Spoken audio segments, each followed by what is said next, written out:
ونستعينه ونستغفره ونعوذ بالله من شرور أنفسنا ومن سيئات أعمالنا من يهده الله فلا مضل له ومن يضلل فلا هادي له وأشهد أن لا إله إلا الله وحده لا شريك له وأشهد أن محمدا عبده ورسوله صلى الله عليه وعلى آله وأصحابه أجمعين أما بعد. Kita merujuk dulu. Apa itu inabah? Al-inabah. Apa afan?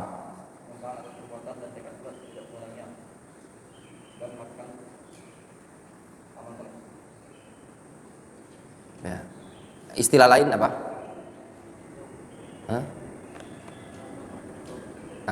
Taubat yang dibarengi dengan beramal soleh, mendekatkan diri kepada Allah Subhanahu Wa Taala. Itulah inabah. Jadi inabah itu pada hakikatnya adalah taubat, namun ada nilai lebih, ada nilai plus, yaitu dibarengi dengan mendekatkan diri kepada Allah Subhanahu wa taala. Itulah inabah. Kalau taubat itu apa saja ketentuannya? Syarat-syarat taubat. Rifki. Bertekad bulat untuk tidak mengulangi. Yang kedua apa itu Rafa? Menyesal karena telah melakukan dosa tadi. Yang ketiga apa? Gani. Bisa jawab duduk, nggak bisa jawab lanjut. Azka.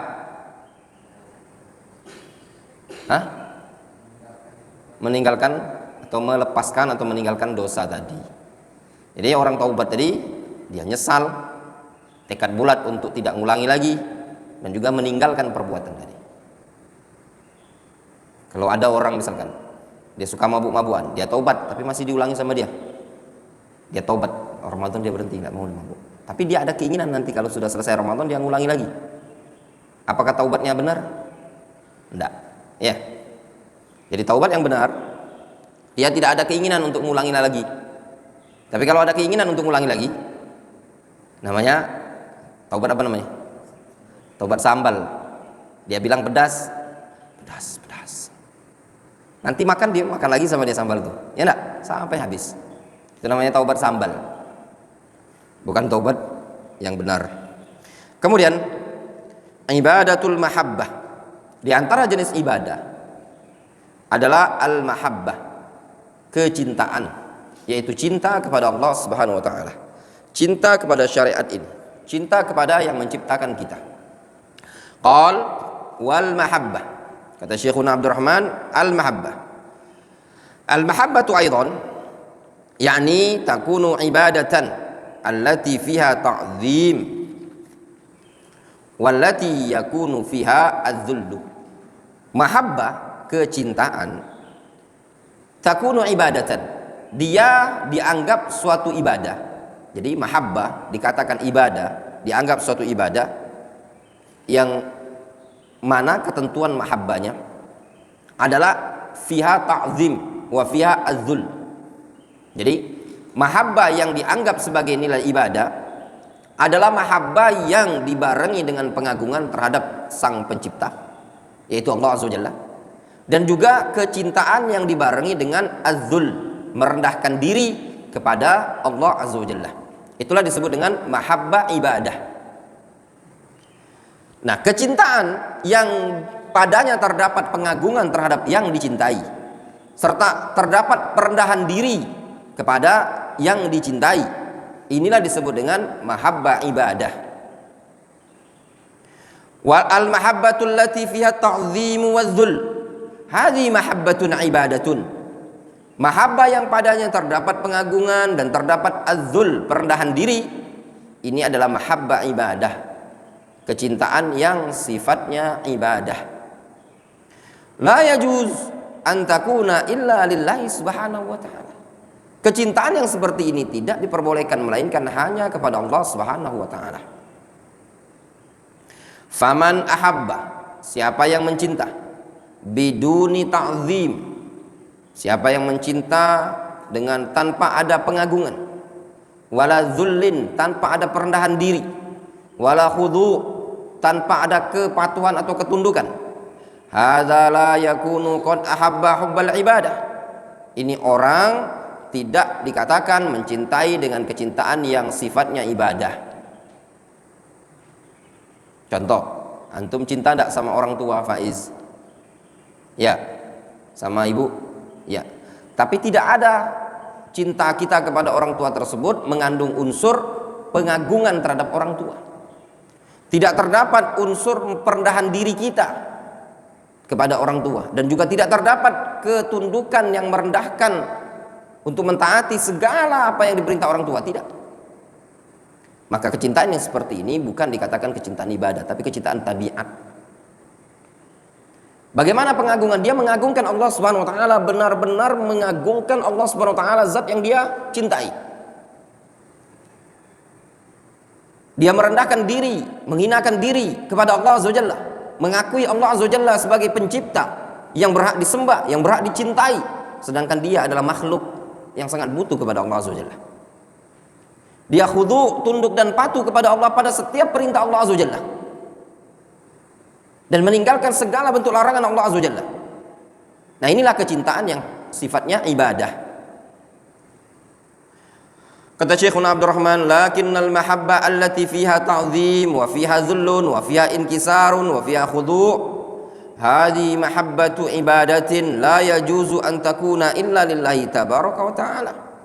Akan tetapi kecintaan yang padanya terdapat pengagungan, yang padanya terdapat perendahan diri, terdapat ketundukan, itu semua adalah kecintaan yang ibadah, sehingga tidak diperbolehkan melainkan hanya kepada Allah Subhanahu wa taala. Wa hiya minal ibadatil azimatil jalilah. Ini merupakan bagian ibadah yang sangat-sangat agung, lagi sangat mulia. Fal mu'minun, kaum mukminun itu al muwahhidun, adalah orang-orang yang bertauhid. Yuhibbuna rabbahum subhanahu wa ta'ala mahabbata ta'zim. Dia cinta kepada Allah dengan kecintaan pengagungan, wa khudu', dengan kecintaan yang penuh kerendahan, wa dzul, dan penghinaan.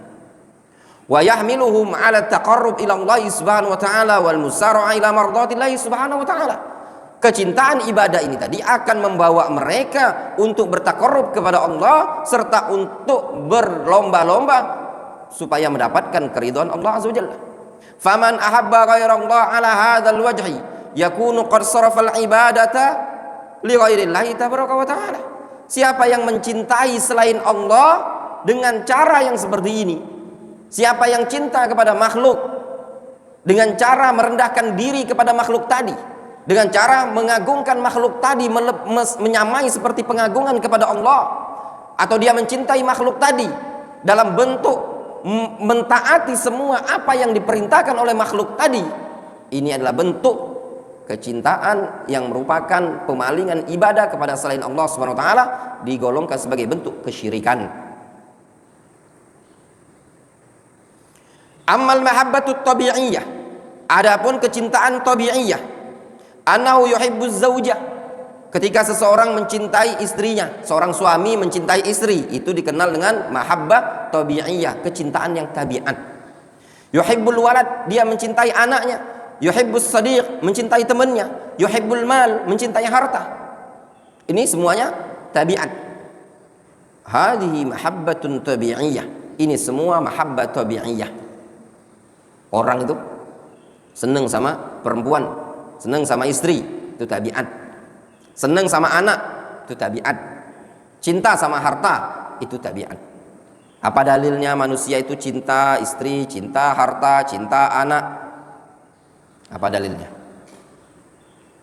Abdul Razak.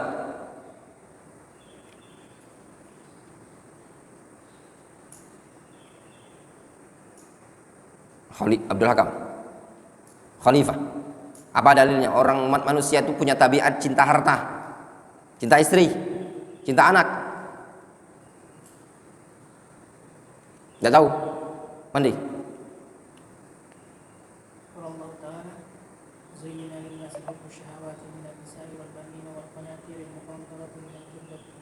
Min adh-dhahabi wal fiddah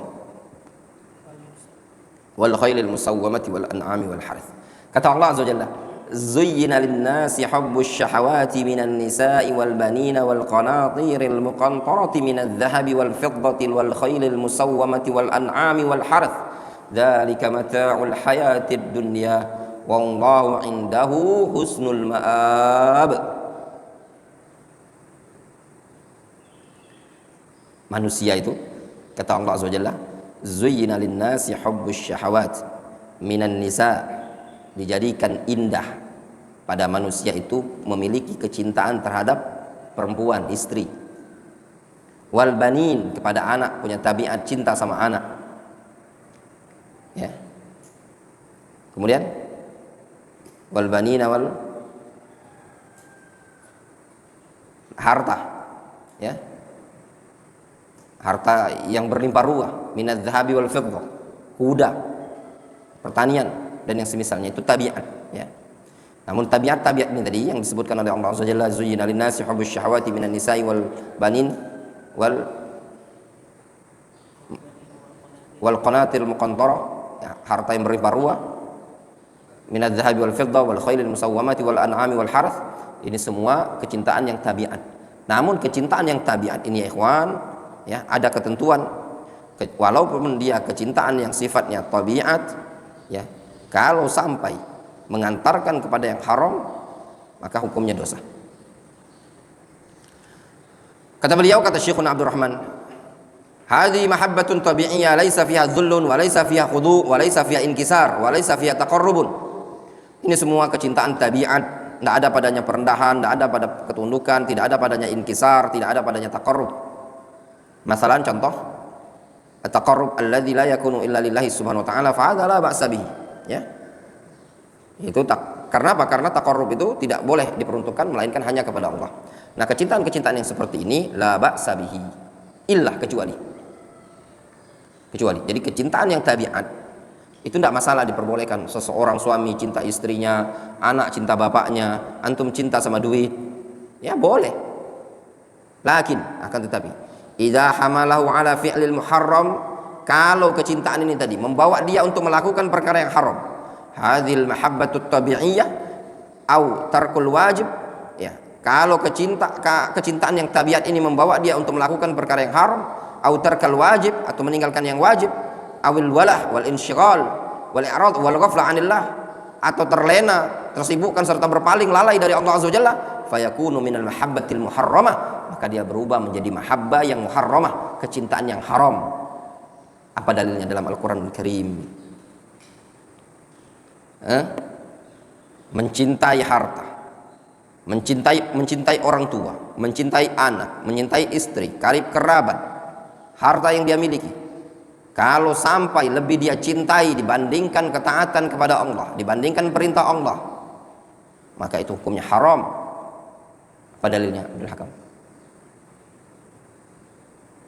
Kul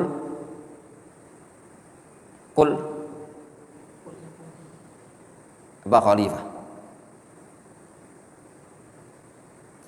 Yang bisa jawab, anak kasih uang 50.000.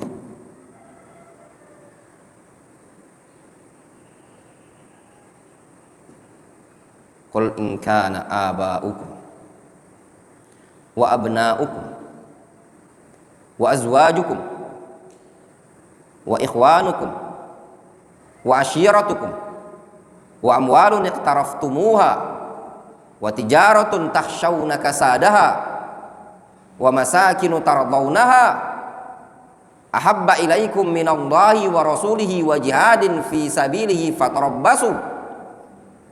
Kata Allah Azza wa Jalla, kalau seandainya bapak-bapak kalian, anak-anak kalian, istri-istri kalian, saudara-saudara kalian, kerabat-kerabat kalian, harta-harta kalian, tempat-tempat kalian lebih kalian cintai dibandingkan Allah dan Rasulnya serta jihad di jalannya, maka tunggulah oleh kalian. Ini ayat ancaman bagi mereka-mereka yang lebih mendahulukan kecintaan terhadap harta, cinta kepada keluarga, karib kerabat, alhamdulillah, dibandingkan kecintaan terhadap Allah Azza wa Jalla, dibandingkan kecintaan terhadap Rasulnya sallallahu alaihi wasallam dan juga syariat Islam ini tadi. Jelas? Sehingga ya ikhwan, syariat agama Allah dan Rasulnya adalah segala sesuatu yang harus kita dahulukan, kita depankan dibandingkan perkara-perkara yang berkaitan dengan perkara pribadi. Ya. Contoh misalkan, apa contoh?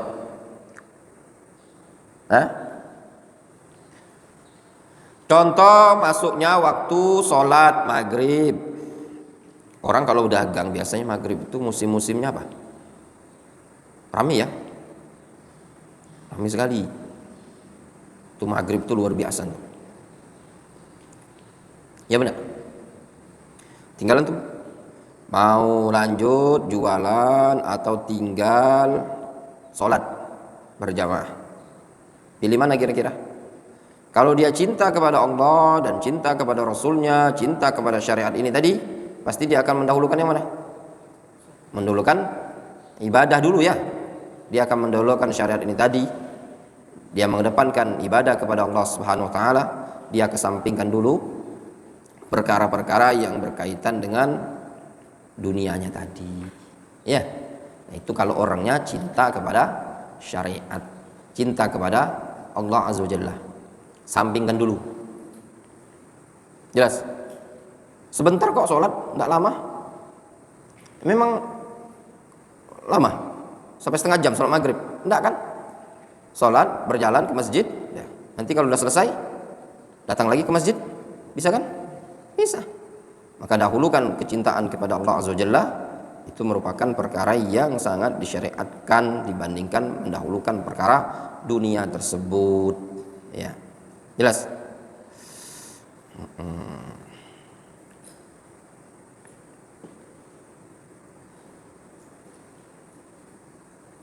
Tapi kalau kenyataannya masyarakat apa? Ya, mereka lebih mendahulukan kecintaan dunia tersebut.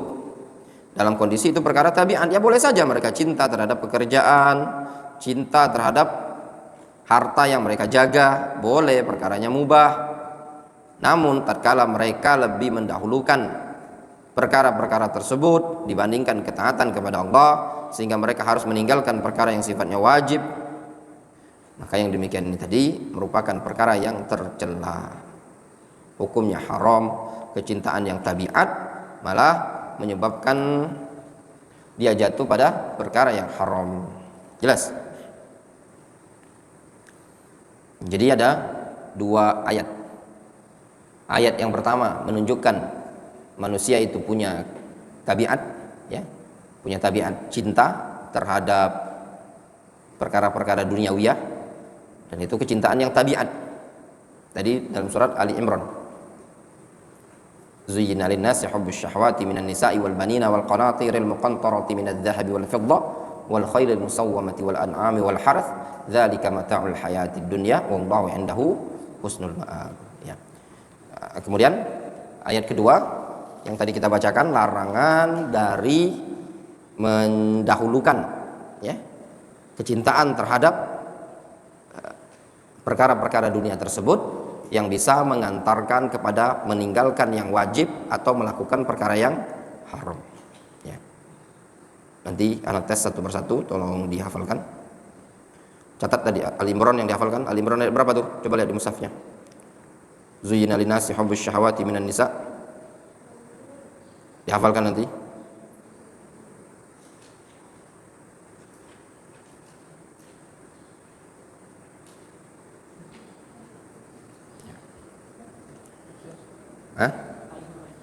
Al-Imran ayat 14.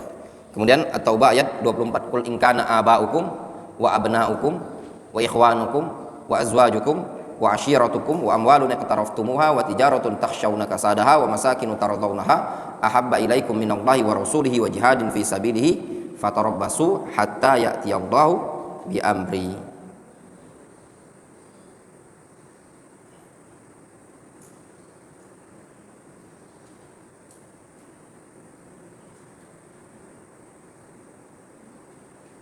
Itu At-Taubah 24 ya. Dihafalkan. Nanti jam zuhur mungkin nanti antum disetorkan. Dua ayat. Semuanya bisa nyetor. Ya. Gampang tadi. Ali Imran. Dicatat Ali Imran berapa tadi?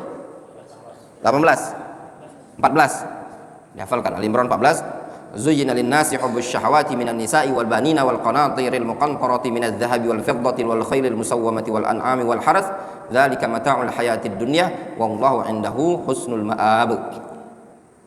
Ini ayat menunjukkan apa? Manusia itu punya tabiat cinta anak, cinta istri, cinta harta, cinta tempat tinggal dan yang semisalnya. Namun di sana ada ayat yang melarang kita mencintai perkara-perkara yang disebutkan pada ayat 100 Ali Imran 14 tadi, sehingga mengantarkan untuk meninggalkan yang wajib dan melakukan yang haram. Jadi kecintaan tabiat itu bisa haram kalau bisa menyebabkan seseorang meninggalkan yang wajib dan mengerjakan yang haram. Dalilnya surat At-Taubah ayat 24 tadi. Ingat ya, berarti Ali Imran 14 lawannya apa? At-Taubah 24. Gampang ingatnya. Ali Imran 14, At-Taubah 24. Qul in kana aba'ukum wa abna'ukum wa ikhwanukum wa azwajukum wa ashiratukum wa amwalun iqtaraftumuha wa tijaratun takhshawna kasadaha ahabba ilaikum minallahi wa rasulihi wa jihadin fi sabilihi fatarabbasu hatta ya'ti Allahu bi amri wallahu la yahdil qaumal fasiqin. Dihafalkan ya, satu persatu nanti disetorkan. Kemudian ibadatul khasyah, di antara bentuk ibadah adalah al khasyah. Apa itu khasyah? Qala Syekhuna Abdurrahman, al khasyah nau'un minal khauf, salah satu jenis dari jenis khauf. Apa khauf? Khauf apa khauf? Artinya saja apa? Khauf apa afan? Khauf nak tahu? Hah? Apa Abdul Razak? Takut. Khauf itu adalah takut. Mahabbah itu adalah cinta. Ya. Dalam Al-Quran Allah Subhanahu Wa Taala mengatakan apa? Khauf, kita harus takut hanya kepada Allah, tidak boleh takut kepada selain Allah Azza Jalla. Dengan takut yang dibarengi pengagungan dan perendahan diri. Fala takhafuhum wa khafuni in kuntum mu'minin. Janganlah kalian takut kepada mereka, tapi takutlah kepadaku in kuntum mu'minin, jika kalian betul-betul beriman. Kemudian ya. Qala wal khasyah al khasyatu naw'un minal khauf. Khasyah itu adalah salah satu jenis dari khauf.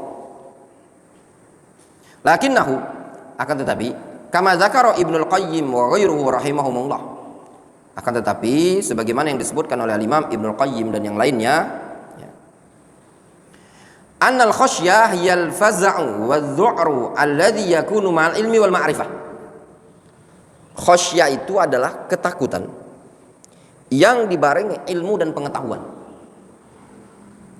Jadi seseorang takut kepada Allah dengan dibarengi ilmu, dengan dibarengi pengetahuan terhadap zat yang ditakutinya tadi. Yakni anta takhsha hadzal ladzi takhshahu li'ilmika bi 'azamati hadzal ladzi takhshahu, yaitu engkau khasyah, takut kepada yang engkau takuti tadi karena engkau mengetahui agungnya sesuatu yang engkau takuti ini tadi. Wali ilmika bikamali sultani hadzal ladzi takhshahu, dan juga dikarenakan ilmumu tentang kesempurnaan kekuasaan yang engkau takuti tadi. Hadza yuqalu lahu khasyah, ini yang disebut dengan khasyah. Jadi seseorang itu takut kepada yang ditakutinya tadi dengan dasar dia punya ilmu terhadap yang ditakuti tadi. Bahwasanya yang ditakutinya yaitu Allah Azza wa Jalla, sesuatu yang azim, agung, sesuatu yang mulia. Antum takut kepada Allah karena antum tahu sempurnanya kekuasaan Allah Azza wa Jalla. Nah, ini disebut dengan khasyah. Walihada ja'alallahu al-ulama hum ahlul khasyah. Oleh karena itulah Allah Azza wa Jalla menjadikan atau ja'alallahu al-ulama hum ahlal khasyah. Oleh karena itu Allah menjadikan mereka para ulama ahlal khasyah, adalah orang-orang yang takut. Innama yakhsyallaha min ibadihil ulama. Sesungguhnya yang takut kepada Allah itu hanyalah para ulama. Kenapa? Karena ada ilmu yang pada mereka tentang kebesaran Allah Azza wa Jalla, tentang sempurnanya kekuasaan Allah, tentang keagungan dan kemuliaan Allah Azza wa Jalla. Namun lantas, fama huwal farqu bainal khauf wal khasyah? Lantas apa perbedaan antara khauf dan khasyah? Ingat baik-baik, nanti ada pertanyaan. Apa beda khauf dan khasyah? Al khasyatu naun minal khaufi. Khasyah itu salah satu jenis dari khauf. Salah satu jenis dari khauf. Lakinnal khasyah tazidu ala mujarradil khauf. Akan tetapi khasyah itu semakin bertambah atau lebih dari semata-mata takut. Jadi khasyah itu ada nilai lebih dari semata-mata takut. Anal khasyah mabniyatun ala ilmin. Khasyah itu dibangun di atas ilmu. Annaka ta'lam bi'azamati hadzal ladzi takhsha. Yaitu engkau tahu, mengetahui tentang keagungan zat yang engkau takuti. Wa bikamali sultani hadzal ladzi takhsha. Serta engkau tahu tentang kesempurnaan kerajaan, kekuasaan yang engkau takuti tadi. Fayuqal hadhi khasyah. Oleh karena itu disebut dengan istilah ini adalah khasyah. Fal khasyah la takunu illa min Allah. Yang namanya khasyah tidaklah terjadi melainkan dari Allah Azza wa Jalla. Fala takhshawhum wakhshawni.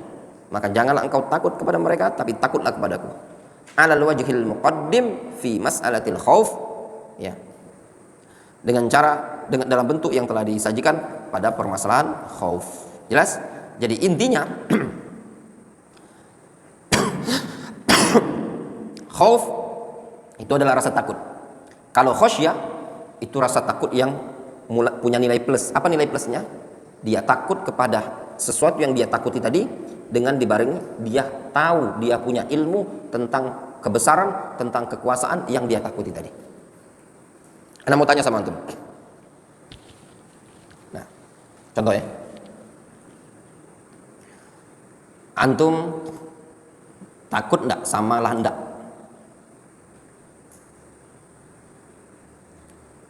Landak. Landak itu hewan berduri. Ya. Ketika antum dikasih tahu, takut enggak sama landak? Landak itu nusuk dia. Nah, ketika antum takut, antum lihat ada landak mau ngejar antum takut, menghindar. Itu namanya khauf. Tapi antum ketika ngeliat landak, antum tahu misalkan ini contoh, landak itu durinya beracun. Kalau kena kaki itu bisa buat antum nggak bisa jalan. Antum tahu racunnya itu melebihi bisa ular kobra. Misalkan ini contoh misal saja. Nah, maka jenis takut yang kedua disebut dengan apa? Khasyah. Jadi khasyah itu adalah takut yang dibarengi apa? Dibarengi ada ilmu terhadap yang ditakuti. Jelas? Seperti itu. Wallahu ta'ala a'lam. Kemudian qala rahimahullah war-raghbatu, demikian juga di antara bentuk ibadah ar-raghbah. Apa ar-raghbah? Ar-raghbah bermakna ar-raja. Ar-raghbah itu semakna dengan ar-raja. Apa raja artinya? Raja. Apa makna raja? Hah? Abdul Razak, apa raja?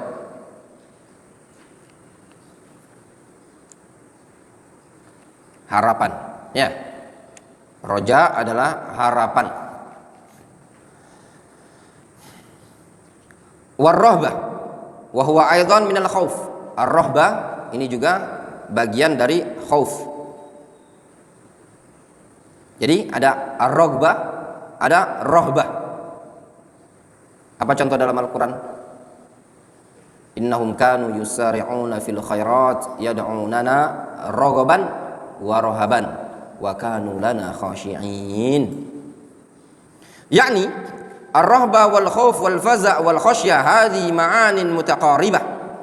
Yani ar-rahba, al khauf wal faza' khasyah, ini adalah makna-makna yang mutaqaribah, makna-makna yang saling berdekatan.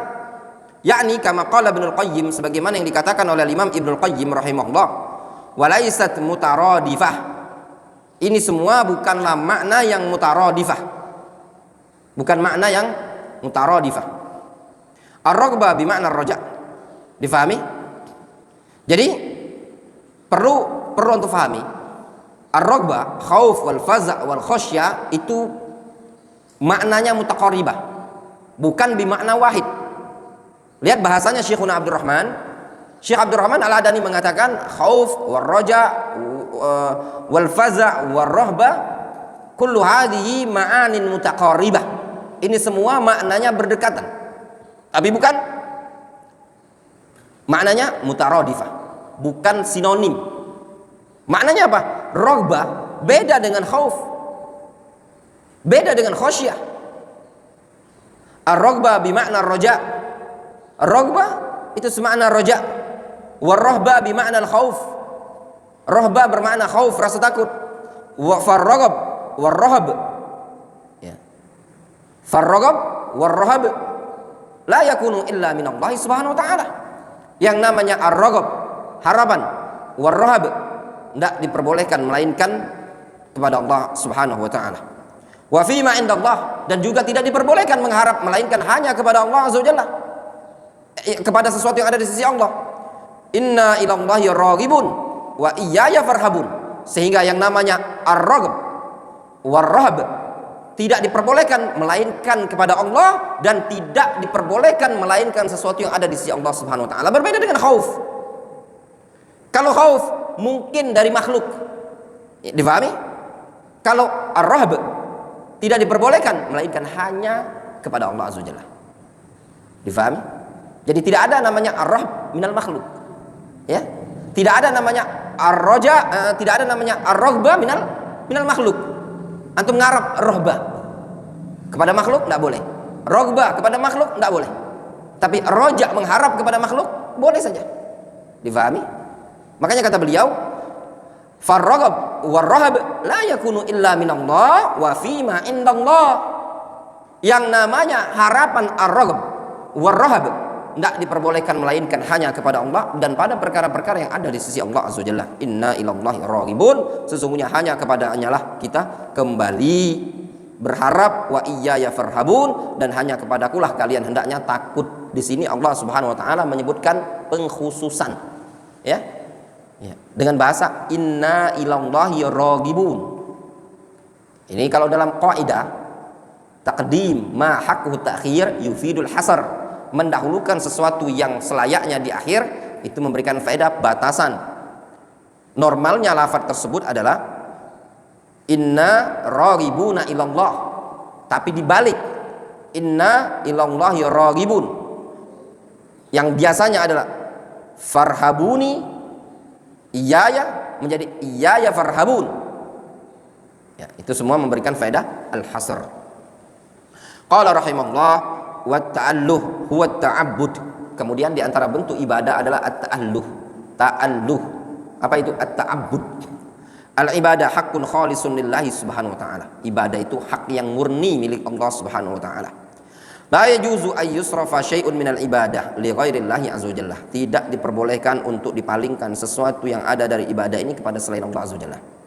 Qala Allah ta'ala ar-ruku' was sujud aidan. Ar-ruku' was sujud minal ibadat. Ya. Ini juga ruku' dan sujud merupakan bagian ibadah. La yajuzu an tarka' li ahadin li ghairillah wala an tasjud li ahadin ghairillah. Tidak boleh bagi engkau ruku' kepada seorang pun dari kalangan selain Allah, tidak boleh engkau sujud kepada seorang pun dari kalangan selain Allah. Walihadza yaqulun nabiyyu sallallahu alaihi wasallam, oleh karena itulah Nabi sallallahu alaihi wasallam mengatakan, "Lau kuntu amiran ahadan ay yasjuda li ahadin la amartul mar'ata an tasjuda li zawjiha." Kata Nabi sallallahu alaihi wasallam, kalau seandainya aku boleh memerintahkan seseorang untuk sujud kepada orang lain, aku perintahkan istri untuk sujud kepada suaminya. Wa qad kana sujud ala wajhil tahiyyah jaizan fima madha fi ba'd syara'il anbiya'i wal mursalin. Dulu sujud dengan cara bentuknya tahiyya penghormatan itu boleh saja pada syariat-syariat terdahulu. Lakin fi hadhihi syari'ah ja'an nahyu 'anis sujud li ahadin dunallah. Akan tetapi pada syariat Islam yang dibawa oleh Nabi kita Muhammad SAW datang larangan dari sujud kepada seseorang pun selain Allah Azza wa Jalla. Walau ala sabili tahiyyah, meskipun dengan cara tahiyyah. Tahu antum sujud yang dilarang? Kayak apa sujud yang dilarang? Sujud yang dilarang maksud ini tadi bukan maknanya sujud seperti sholat itu tadi, bukan. Tapi sujud yang dilarang di sini adalah sujud tahiyyah. Semata-mata membungkukkan badan. Ada orang datang, antum bungkukkan badan. Biasanya gitu loh. Ada orang-orang, kalau ada orang datang, misalkan ada tamu hotel ya, ada tamu, ada pejabat datang, kita yang nyambutnya tadi menundukkan kepala. Nah itu yang dilarang. Difahami? Yang dimaksud dalam hadis itu sujud seperti itu, namanya sujud tahiyah. Faham? Jadi bukan yang dimaksud dalam hadisnya sujud seperti sholat itu tadi, kita sujud seperti itu. Kalau itu boleh apa enggak? Boleh. Yang bungkuk itu aja nggak boleh, apalagi yang seperti itu. Faham? Jadi yang dimaksudkan dalam hadis ini, kata Nabi SAW, lau kuntu amiron ahadan ayasjuda li ahadin la amartul mar'ata an tasjuda li zaujiha. Maksud ucapan Nabi SAW, kalau seandainya aku boleh memerintahkan seorang untuk sujud kepada orang lain, aku perintahkan istri untuk sujud kepada suaminya. Sujud yang dimaksud di sini bukan sujud seperti bentuk kita sujud sholat tuh, bukan. Tapi sujud yang dimaksud dalam hadis ini adalah sujud tahiyah, kata para ulama. Difahami? Demikian juga disebutkan oleh seperti Syekh Abdul Razak Badr dan para ulama yang lainnya. Anda dengar rekamannya seperti itu. Syekh Abdul Rahman. Nah, yang seperti itu saja dilarang dalam syariat Islam. Dulu boleh. Dulu syariat dulu kalau kita membongkokkan sedikit, menghormati orang itu boleh dulu. Difahami? Maka kurang tepat kalau misalkan ada ustadz, ada guru, ada kiai, ada yang semisalnya dia membungkukkan diri, merendahkan sebagai bentuk penghormatan sujud kepada dia seperti ini, namanya sujud tahiyah. Ini saja tidak boleh. Apalagi sujud seperti hayatis shalah. Seperti dia sujud sholat itu tadi, menempelkan 7 anggota badan dia ke tempat sujud ke lantai. Ini lebih lagi. Ini syirik. Difahami? Sujud tahiyah saja tidak diperbolehkan, apalagi sujud seperti sujud sholat. Wadih? Jelas? Nyambung kan tuh? Nah. Qala, beliau mengatakan al-khusyu'. Ya, kemudian al-khusyu'. Al-khusyu' huwa adh-dhul wa at-tamun. Ya. Al-khusyu' adalah adh-dhul. Adh-dhul itu perendahan diri. At-tamun. At-tatamun, afwan. Al-khusyu' huwa adh-dhullu wa at-tatamun. Khusyu' itu adalah perendahan diri wa at-tatamun. Apa tatamun? Al-inkisar wa dunu. Merasa hancur, lulun, dekat. Itu namanya khusyuk. Betul-betul merasa tenang, khusyuk gitu. Ya. Seakan-akan dirinya hancur, tak berdaya di hadapan Allah Azza wa Jalla. Itu namanya khusyuk. Al-khusyuk yakunu fil qalbi. Khusyuk itu ada di hati, bukan di anggota badan. Sehingga khusyuk itu adalah hatinya betul-betul merasa hancur, luluh di hadapan Allah Azza wa Jalla. Kama qala Allah Ta'ala, sebagaimana Allah Azza wa Jalla berfirman, alam ya'ni lil ladzina amanu an takhsha'a qulubuhum li dzikrillah. Bukankah telah saatnya datang bagi orang-orang yang beriman agar hati mereka khusyuk untuk mengingat Allah. Wa yakunu fil basar. Dan khusyuk juga terkadang ada di basar, penglihatan. Khasyi'atan absaruhum, pandangan mereka khusyuk. Jadi khusyuk kadang di hati, kadang di mata. Wa yakunu aidan fi saut, terkadang khusyuk juga ada di lisan, ada di suara. Difahami? Wa khasha'atil aswatu lirrahmani fala tasma'u illa hamsa. Jelas? Suara-suara tersebut khusyuk kepada Allah Azza wa Jalla. Jelas? Jadi khusyuk terkadang di hati, terkadang di pandangan, terkadang di suara. Ayatnya kalau di hati, alam ya'ni lil ladzina amanu an takhsha'a qulubuhum li dzikrillah. Kalau di mata, khasyi'atan absaruhum. Kalau di suara, khasya'a wa khasha'atil aswatu lirrahmani fala tasma'u illa hamsa. Ya. Fal khusyu' huwa riqqatun takunu fil qalbi. Yang namanya khusyuk adalah riqqah, luluh, keluluhan, kehancuran, kelunakan yang ada di hati. Yakni yahsul al-buka' wa tatamun wa dhul wal mail wal inkisar. Yang terhasilkan padanya muncul al-buka', kesedihan, tatamun, betul-betul merasa hancur, luluh, merendahkan diri, pecah dirinya tadi, itu betul-betul khusyuk. Hadza kulluhu la yakunu illa lillahi subhanahu wa ta'ala. Ini tidak diperbolehkan melainkan hanya kepada Allah. Khilafan li haula alladzina ya'buduna ghairallah. Berbeda mereka yang menyembah selain Allah. Fa innahum yariqun wa yakhsha'un inda man ya'budunahu min dunillah.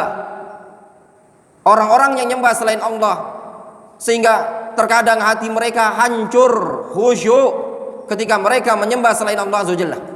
Yaf'aluna syai'an wa hum la yaf'alunah wa hum fi ibadatin khalisatin lillahi tabaraka wa ta'ala. Mereka melakukan sesuatu yang pada hakikatnya mereka tidak boleh melakukannya. Wa hum fi ibadatin khalisatin lillahi subhanahu wa ta'ala. Ya. Dalam atau yaf'aluna syai'an wa hum la yaf'alunahu wa hum fi ibadatin khalisatin lillahi ta'ala. Kata Syekhuna Abdurrahman, mereka ini tadi ya, yariqun wa yakhsha'un inda man ya'budunahu min dunillah, yaf'aluna syai'an wa hum la yaf'alunahu wa hum fi ibadatin khalisatin lillahi subhanahu wa ta'ala. Ini orang yang nyembah selain Allah ini ya. Mereka khusyuk ketika nyembah selain Allah. Ya. Sehingga mereka melakukan sesuatu yang tidak mereka lakukan ketika mereka murni ibadah kepada Allah. Ketika sholat di masjid lillahi ta'ala, mereka tidak khusyuk sebagaimana mereka berada di kuburan. Kalau sholat cepatnya luar biasa, kayak ninja Hattori, ruku, sujud, berdiri, selesai. Tapi ketika di kuburan, khusyuk, tenang, lama, meredakan diri, luluh hatinya, pecah hatinya. Nyata apa tidak? Nyata. Inilah yang dikatakan oleh Syekhuna Abdurrahman, yaf'aluna syai'an wa hum la yaf'alunahu wa hum fi ibadatillahi subhanahu wa ta'ala. Mereka khusyuk melakukannya kepada selain Allah, tapi tidak melakukannya tatkala mereka ibadah kepada Allah azza wajalla. Kemudian Syekhuna Abdurrahman mengatakan wat tadhallul aidan kadzalik qala wat ta'zim alladhi fi taqarrub alladhi huwa min khasa'isil ilahiyah. Demikian juga tadhallul ya, dan juga ta'zim yang padanya terdapat taqarrub, ini semua adalah termasuk kekhususan ilahiyah, kekhususan Allah Subhanahu wa taala. Wallahu taala a'lam bishawab. Naktafi bihadzal qadar. Cukup dulu sampai di sini.